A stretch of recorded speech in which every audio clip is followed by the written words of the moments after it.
Mais uma vez, boa noite a todos. Sejamos muito bem-vindos à reunião desta noite.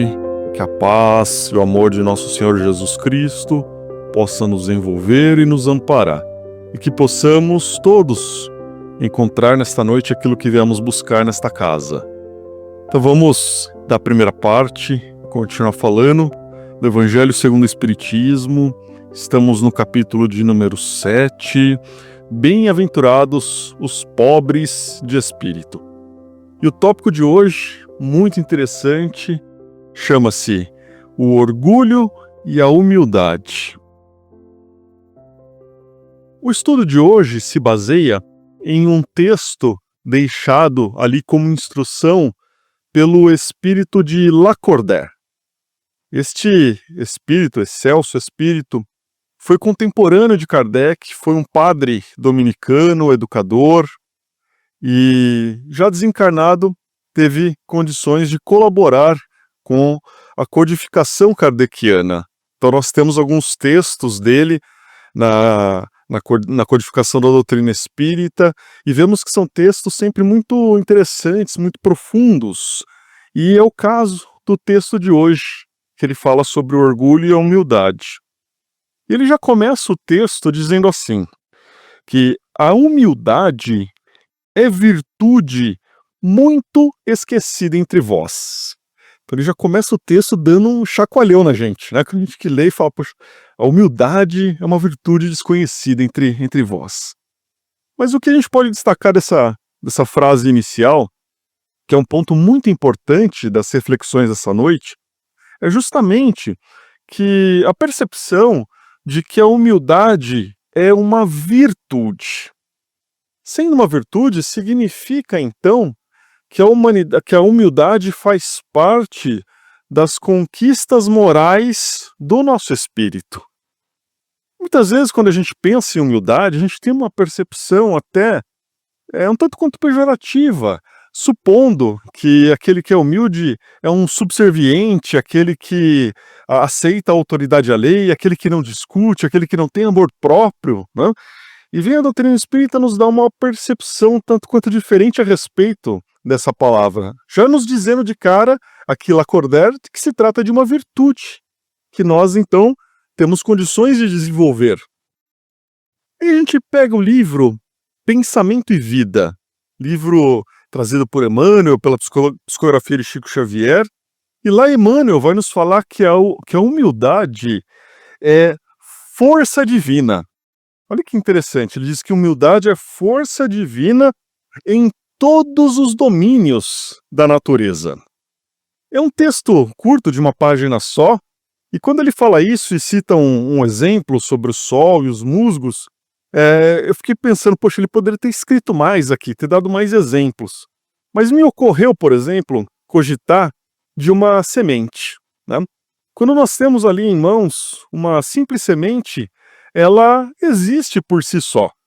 No entanto, no seu interior está ali presente um grande potencial. Só que esse potencial não é ativado sozinho. A semente depende da força, dos nutrientes da terra para que ela possa brotar. Então olha que interessante quando a gente pensa nesse exemplo e nessa concepção de humildade trazida por Emmanuel, quando ele fala que a humildade é uma força divina. Então olha como muitas vezes nós precisamos colocar nessa posição de entender que certos aspectos de nossa vida dependem dessa força divina e compreender também que sozinho nós não temos condições muitas vezes de conquistar nada.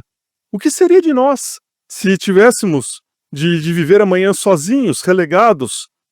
Não conseguiríamos suprir quase que nem as nossas necessidades mínimas, né, de subsistência, a subsistência do nosso próprio corpo físico, né? Então, essa percepção de Emmanuel é muito interessante, e ele vai desenvolvendo nesse texto o seguinte raciocínio, de que a humildade é atributo de Deus no reino de cada um de nós. E o que, de fato, não é a falta de humildade, senão uma percepção equivocada de que nós não somos senão um grão nesse universo. O que não é a falta de humildade, senão a percepção de que nós somos mais importantes do que realmente somos. O que é a falta de humildade, senão a exaltação do nosso orgulho, do nosso ego, esquecendo que simplesmente a nossa existência dependeu da vontade do nosso Criador. Então, se Deus ofertou essa oportunidade a nós de existir, né? Se nós dependemos dessa vontade, então significa que nós precisamos, durante a nossa jornada, entender que em alguns momentos talvez tenhamos de nos curvar à vontade de Deus. E vemos esse exemplo em nosso Mestre Jesus. Provavelmente o espírito mais humilde que pisou na face da terra.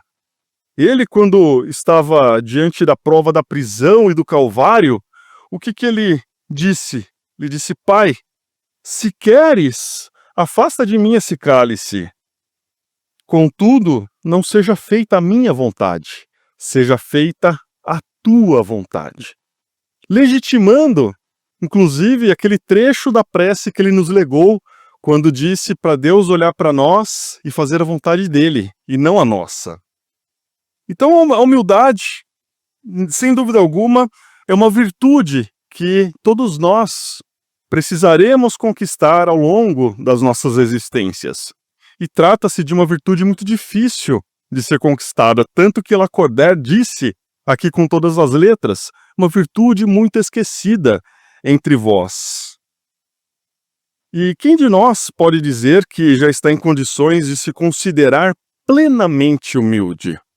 Basta uma simples contrariedade por algo insignificante qualquer que o nosso ego já é exaltado, né? Então, nós estamos ainda muito distantes de compreender essa virtude, mas com as oportunidades da vida, nós vamos construindo essa percepção e vamos construindo a humildade dentro de cada um de nós para fazer florescer essa força divina mencionada por Emmanuel. Mas se estamos falando aqui a respeito, inicialmente, da humildade, parece que é interessante a gente tentar compreender um pouco melhor o significado dessa palavra. E se a gente for analisar a origem da palavra humildade, a gente vai ter uma remissão ao significado de humus. E humus quer dizer terra, quer dizer chão. Então nos remete a uma percepção, uma ideia de que todos nós estamos no mesmo nível. Estamos todos igualados, independentemente da situação que estejamos vivenciando, né, nesse plano, neste momento, nesta reencarnação, significa que não há superiores e inferiores entre nós aos olhos de Deus. Então, que percepção interessante é essa, justamente porque vem nos confirmar que não importa qual é a nossa condição atual, se temos posses ou não, se temos autoridade ou não, se temos conhecimentos ou não, não importa. A humildade vem nos dizer que estamos todos igualados. Até mesmo porque a doutrina espírita vem nos mostrar, por meio da reencarnação, que todos nós teremos a oportunidade de ocupar diferentes posições ao longo das nossas experiências reencarnatórias. Ora, teremos a posição de poder, ora seremos subalternos, ora teremos posses, ora conviveremos com a penúria, tudo para que nós possamos tirar aprendizado de todas as circunstâncias da vida. Então, diante disso, Deus nos vê de forma igual. A única coisa é que cada um de nós, em cada momento, temos de passar por certas experiências que nos são mais proveitosas. Porque algumas, pode ser que nós já tenhamos aprendido, algumas situações, algumas dificuldades, nós já tenhamos vencido, mas outras ainda não. Mas diante de Deus, somos vistos de maneira indistinta, todos buscando, da mesma maneira, o próprio progresso espiritual. Aí, aproveitando esse pensamento, Lacordaire vem nos dizer assim: sem humildade, podeis ser caridosos com vosso próximo, ou não? Pois que esse sentimento da humildade, nivela os homens, esse sentimento nivela os seres humanos, dizendo-lhes que todos são irmãos, que se devem auxiliar mutuamente e os induzir ao bem.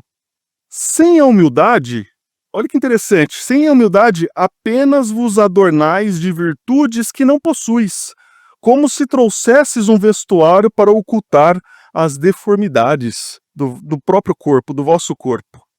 Então, a túnica da humildade só pode realmente ser vestida por aqueles que já têm essa compreensão de que todas as criaturas são iguais. É aquele que já tem a compreensão do significado do amor ao próximo, que é capaz de entender a necessidade do outro ser compreendido da mesma maneira como nós queremos ser compreendidos.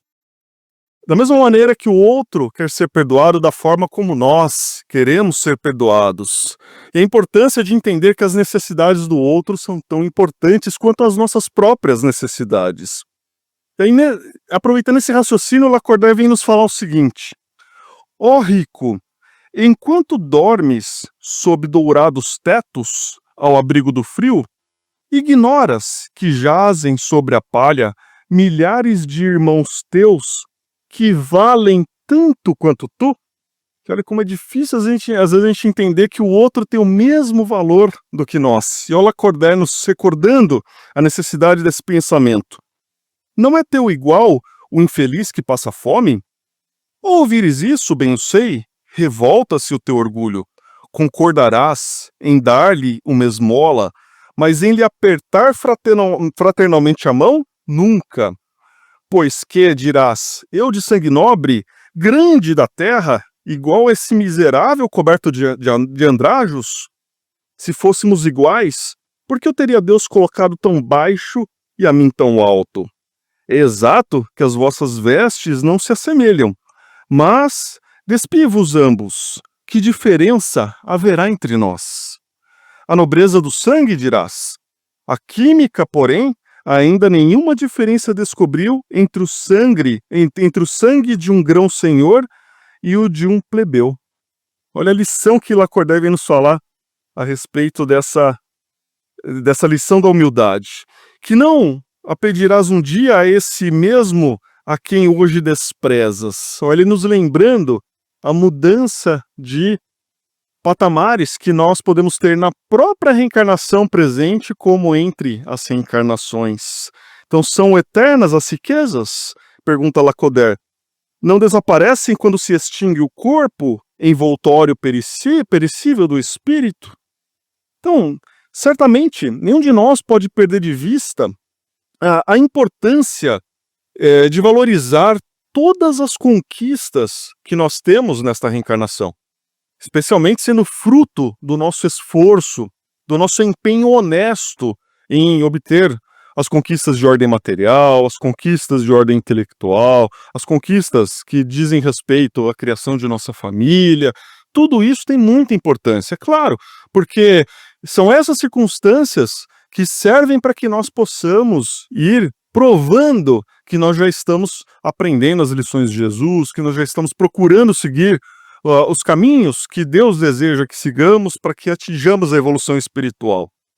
Na verdade, o objetivo da lição da noite é um só: é querer nos mostrar que essas conquistas, elas são instrumentos para o nosso espírito, mas elas são de ordem passageira. Então nós não podemos cair na tentação de exaltar o nosso orgulho, de nos supor acima de qualquer outro irmão nosso, só porque tivemos essas conquistas de ordem transitória. Só porque temos condições, muitas vezes, de ter a possibilidade de se vestir melhor, de frequentar lugares melhores, de morar em lugares melhores.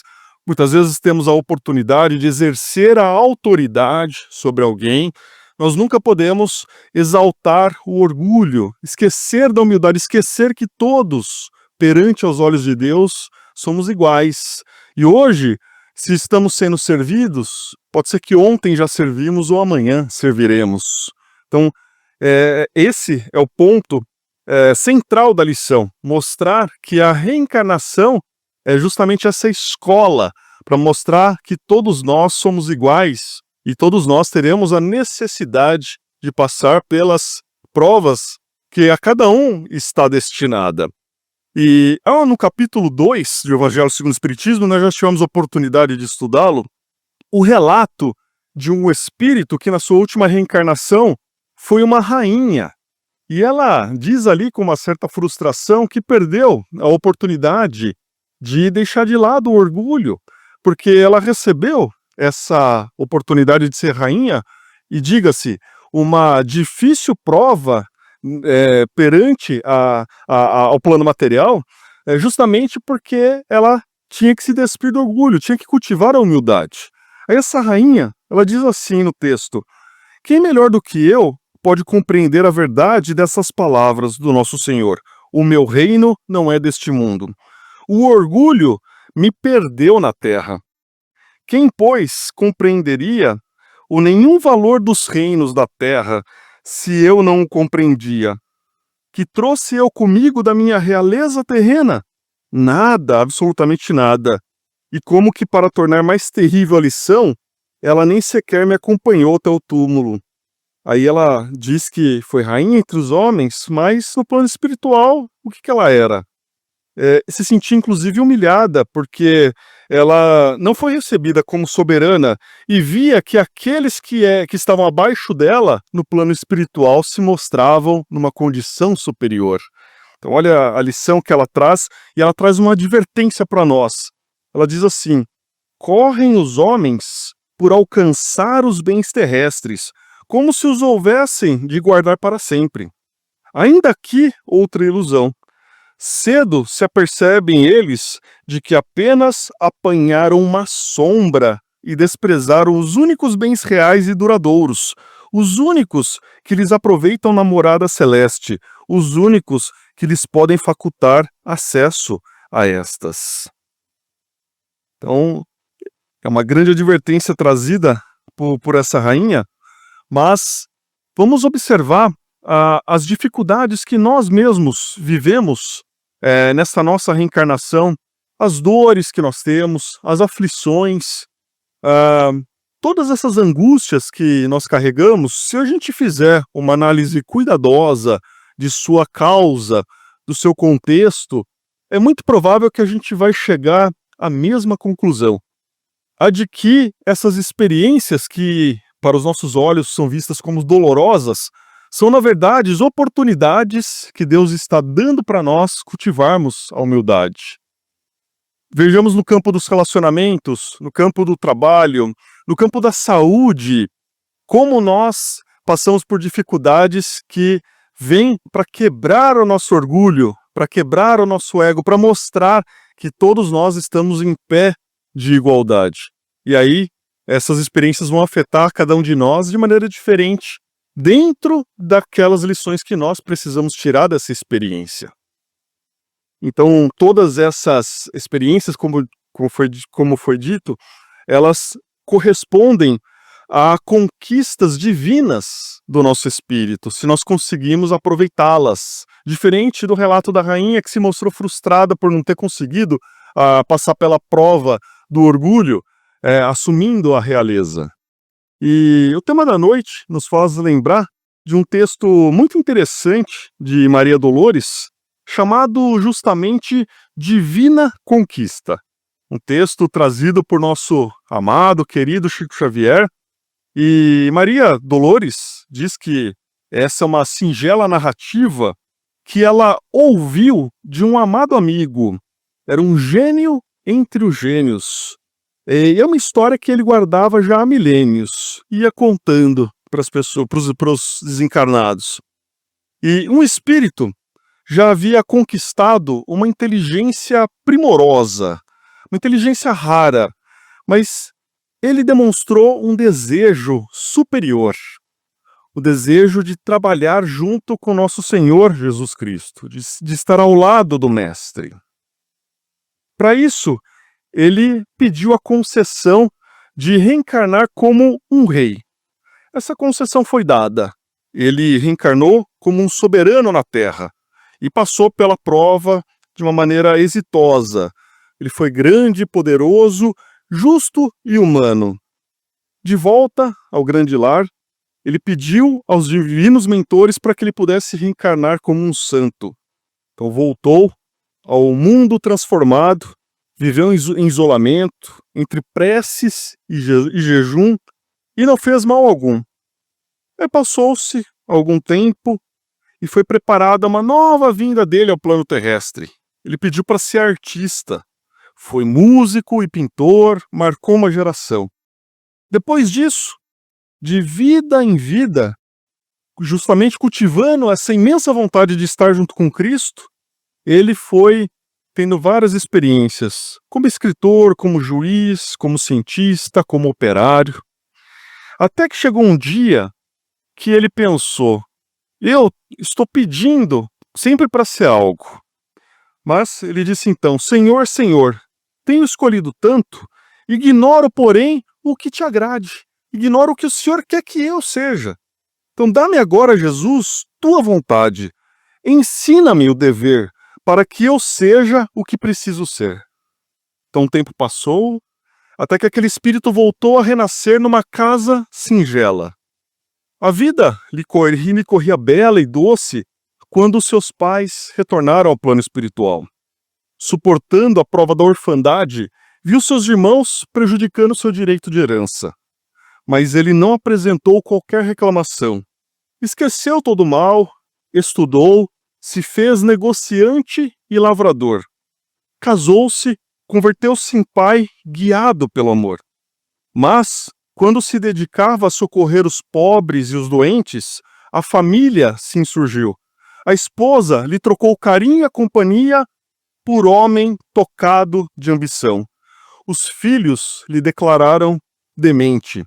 Excluído do seu chão, não levantou voz sequer para acusar os filhos e a mulher, e prosseguiu servindo. Trabalhava de sol a sol por mísero ordenado. Mas ele exalava a riqueza do amor onde surgisse algum necessitado. Alcançou 90 anos de amargura. Nunca se queixou. Era amigo da alegria, levando a paz, a luz, a bondade e a simpatia. Certa noite, sozinho, o estimado velhinho viu-se fora do corpo ante a pressão da morte. Procurara na oração apoio que o confortasse, mas nisso um anjo posto à cabeceira lhe fala brandamente: meu irmão, partamos para a vida verdadeira. Ele escutou celeste melodia e perguntou: o que é que está acontecendo? Eu não entendo.